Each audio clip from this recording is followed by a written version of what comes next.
Salut, est-ce que ça va? J'espère que tout le monde va bien. Aujourd'hui, on va faire ensemble une dernière leçon du vocabulaire dans le titre Un mot peut avoir plusieurs sens. Vous prenez vos manuels, page 141 et vos livrets, page 86. On commence par un petit rappel. Alors, un article de dictionnaire. Alors, dans un article de dictionnaire, je peux trouver les éléments suivants. Alors, on trouve l'orthographe du mot, ou bien le mot défini, comme on l'a déjà vu. On trouve sa classe grammaticale. Alors, dans cet exemple, le mot défini, c'est drôle, et sa classe grammaticale, ou bien sa nature, c'est un adjectif. Ensuite, on a dit qu'on trouve la définition. Ici, pour cet article, on a 3 définitions possibles pour le mot drôle. On a définition 1, 2 et 3. Et ensuite, on a dit qu'on trouve des phrases exemples. Alors, pour chaque définition, on a une phrase exemple.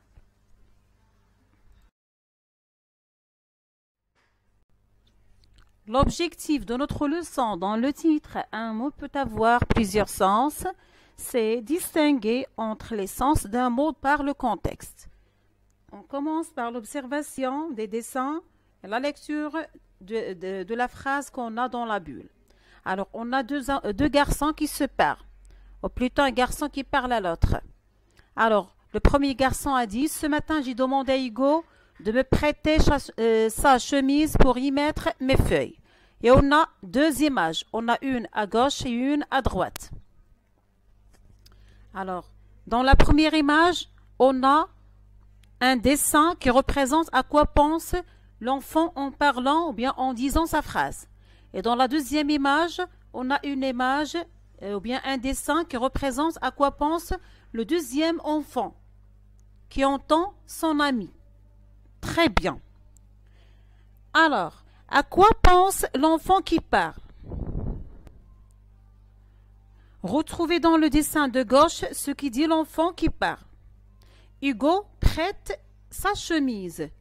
Alors, il veut dire par la chemise, en regardant le dessin, une pochette fermée permettant de ranger des feuilles de papier.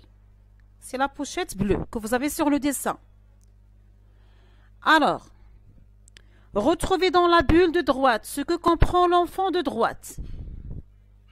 La chemise de Hugo, c'est son vêtement pour le deuxième garçon. La chemise veut dire un vêtement. Alors, c'est son vêtement. Alors, si vous regardez bien le dessin que vous avez à droite, on a une chemise. Bien. Conclure. Est-ce que ces 2 enfants parlent ou bien comprennent la même chose en parlant de la chemise? Non. Alors, le premier parle d'une pochette où je peux classer les feuilles et le deuxième pense à la chemise qu'on porte. Très bien.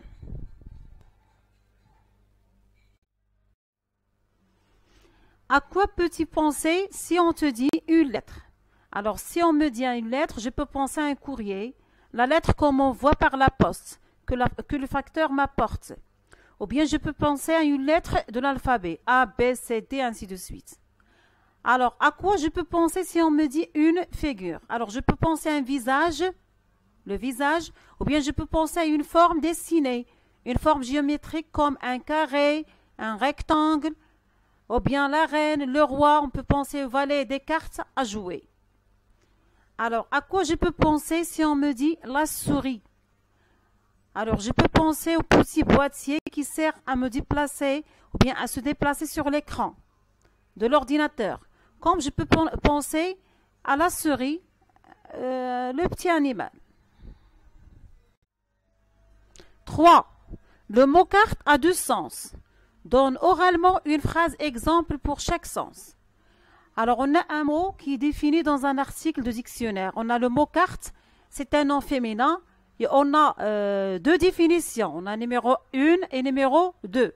La définition numéro 1. C'est un dessin qui représente un pays avec ses villes, ses routes, ses rivières, ses montagnes. C'est la première définition du mot carte. Voilà, le mot carte a une deuxième définition. Laquelle? C'est un petit rectangle en carton sur lequel il y a un dessin et qui sert à jouer. Donc, à partir de cet article du dictionnaire, le mot carte a deux définitions. La première, je l'ai soulignée en rouge et la deuxième, je l'ai soulignée en vert. Voilà, on nous a demandé de dire des phrases ou bien de chercher des phrases exemples pour chaque sens.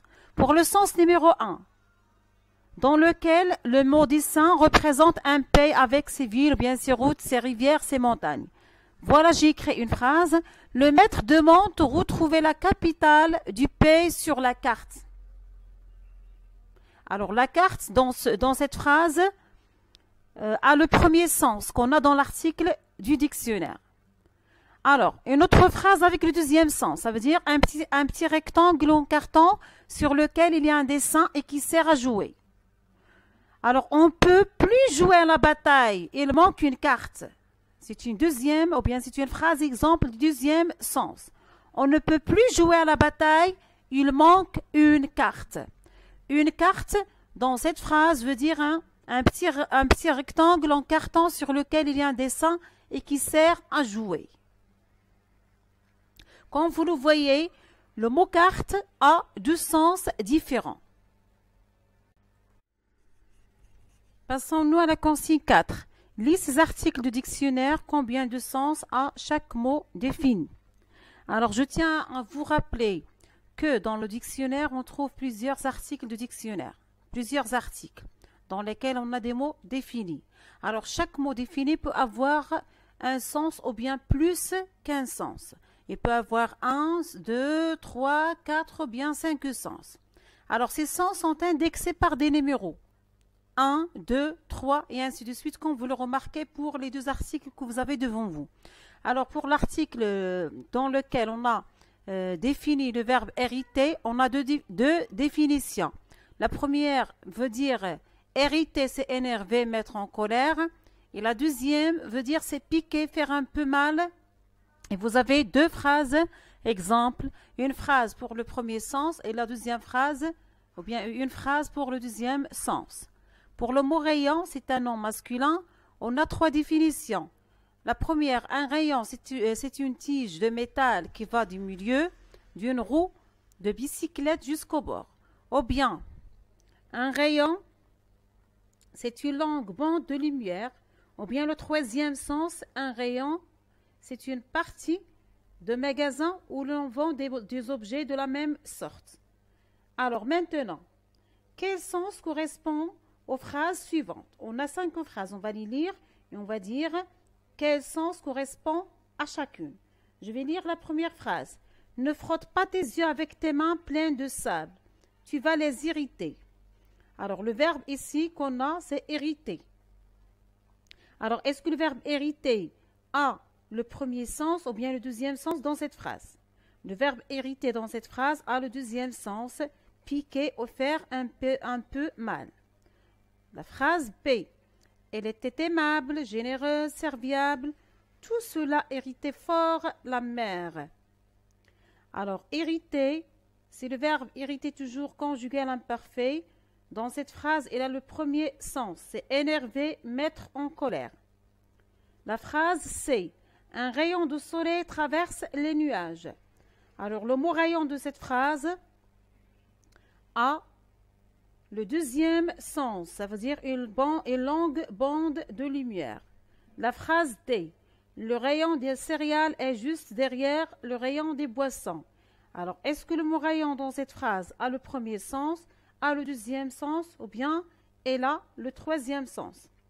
Alors, le mot rayon dans la quatrième phrase a le sens 3, ça veut dire une partie d'un magasin où l'on vend des objets de la même sorte. C'est la partie, bien c'est le rayon des céréales. Pour la dernière phrase, pour changer un rayon cassé, il faut démonter la roue du vélo et le mot rayon dans cette phrase a le premier sens, ça veut dire une tige de métal qui va du milieu d'une roue de bicyclette jusqu'au bord. Donc, comme vous le remarquez, comme vous le voyez, un mot peut avoir plusieurs sens. Le verbe hériter a 2 sens et le mot rayon a 3 sens. Je retiens. Un mot peut avoir plusieurs sens. Pour le comprendre, ça veut dire pour comprendre le sens de ce mot. Je dois lire la phrase, je dois lire le reste de la phrase pour le comprendre. Et ensuite, je peux vérifier ce sens dans le dictionnaire. Maintenant, pour mieux s'entraîner, s'appliquer, vous allez faire les consignes numéro 1 et 2 sur vos cahiers d'activité, page 86. On va expliquer les 2 consignes. La première consigne. Après chaque phrase, j'indique le numéro de la définition qui correspond au sens du mot gras. Vous allez lire les 2 articles. Ensuite, vous allez chercher les mots définis. Alors, les mots définis sont, pour le premier article, c'est le mot retenir. Et le deuxième mot, c'est sorti. Ensuite, combien de sens a le verbe retenir? Le verbe retenir a 2 sens. Combien de sens a le nom sorti?